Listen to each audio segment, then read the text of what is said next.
All right, so today we're tackling a big one. Viktor Frankl's Man's Search for Meaning. I mean, this is truly one of the great works of our time.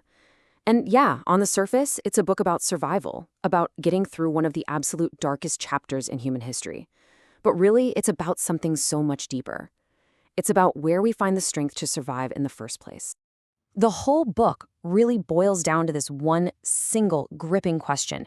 I mean, think about it. In the absolute worst suffering you can possibly imagine, can life still have meaning? And Frankl, he's not just asking this as some philosophical exercise. No, he's looking for an answer from a place of brutal, firsthand experience. You see, Viktor Frankl, he wasn't just some author. He was a trained psychiatrist who survived the Nazi concentration camps. He was prisoner number 11,091,004.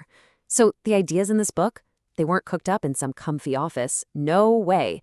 They were forged in the fires of Auschwitz, in the face of just unimaginable suffering. Frankl often pointed to this quote from Nietzsche because he saw it play out in the most horrifying way imaginable.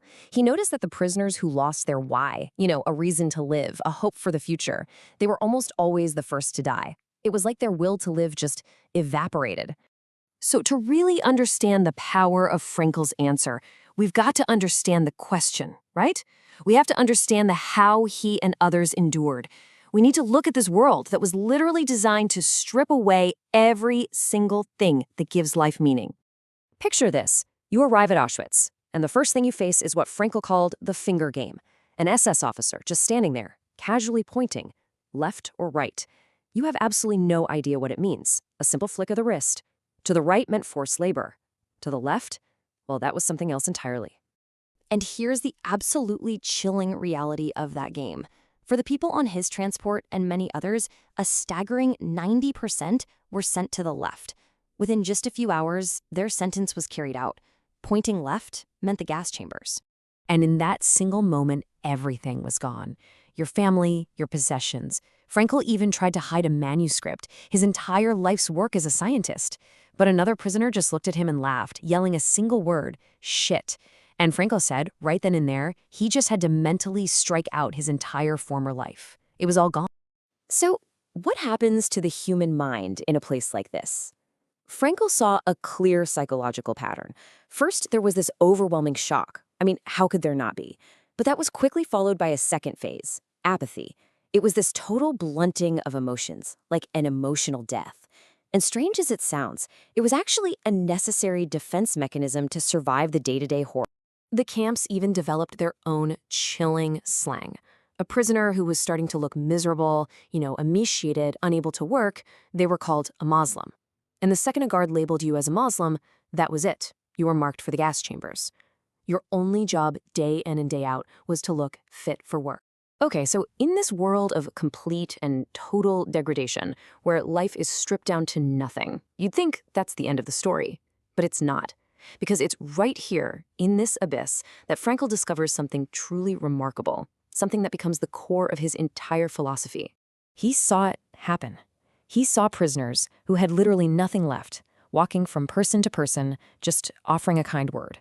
He saw men give away their last piece of bread. Think about that. And in those moments, he sought proof, absolute proof, that there was something inside the human spirit that the Nazis could not take away, could not destroy. And this is what led him to his most powerful insight. It's the idea that, sure, they can take everything from you. They can control your body, where you go, what you do, but there is one thing they can never take away. The last of the human freedoms. The freedom to choose your attitude in any given set of circumstances. To choose your own way. That space between what happens to you and how you respond, that's yours, and no one can touch it. So that inner freedom, that choice, that's the key. That's what allows us to find meaning even in the darkest of places. And Frankl didn't just leave it at that. He actually identified 3 main roads, 3 paths that people could take to find that meaning. Okay, so what are these 3 paths? First, you can find meaning in work, in doing something significant. Second, you can find it in love, in caring deeply for another person. And the third one, which was so crucial in the camps, was finding meaning in the courage you show when you're faced with suffering you just can't escape. Let's talk about love.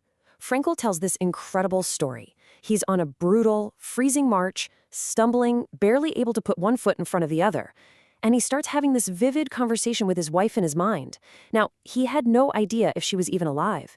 But her image, the feeling of her love, was so powerful it gave him the strength to keep going. He realized right then that the salvation of man is through love and in love. Then there's meaning through courage. He talks about this young woman who was dying, and yet she was cheerful. She told Frankl that she was having conversations with a chestnut tree outside her window. When he asked what the tree was saying, she told him it was saying, "I am here. I am life, eternal life." You see, in her final moments, she chose to find a profound meaning in your suffering. And you know what? Even a simple moment of beauty could be a lifeline. He describes one evening when a prisoner burst into their hut, telling everyone to come outside and look at the sunset. And for a few minutes, these emaciated men just stood there, watching the sky explode with color. And someone whispered, "How beautiful the world could be." In that one moment, life had meaning. Okay, so let's bring this all together. What's the point for us today?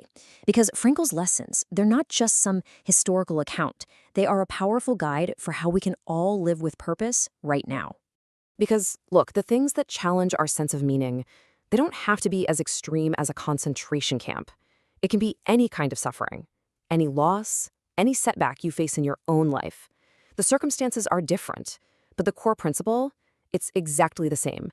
Frankl's logic is really powerful here. He says, look, suffering is just part of being human. You can't avoid it, any more than you can avoid death. So if you believe life has meaning at all, then it follows that suffering must also have a potential meaning. Otherwise, life itself would be incomplete. And this, right here, is the absolute heart of it. The suffering itself, it's meaningless. It's just a fact. What gives it meaning is how we choose to respond. The meaning isn't in the pain, it's in the way we bear the pain. That choice, our response, that's where our freedom lies. That's where we find our purpose. And Frankl leaves us with this one last incredible twist. He completely flips the script on the whole meaning of life question.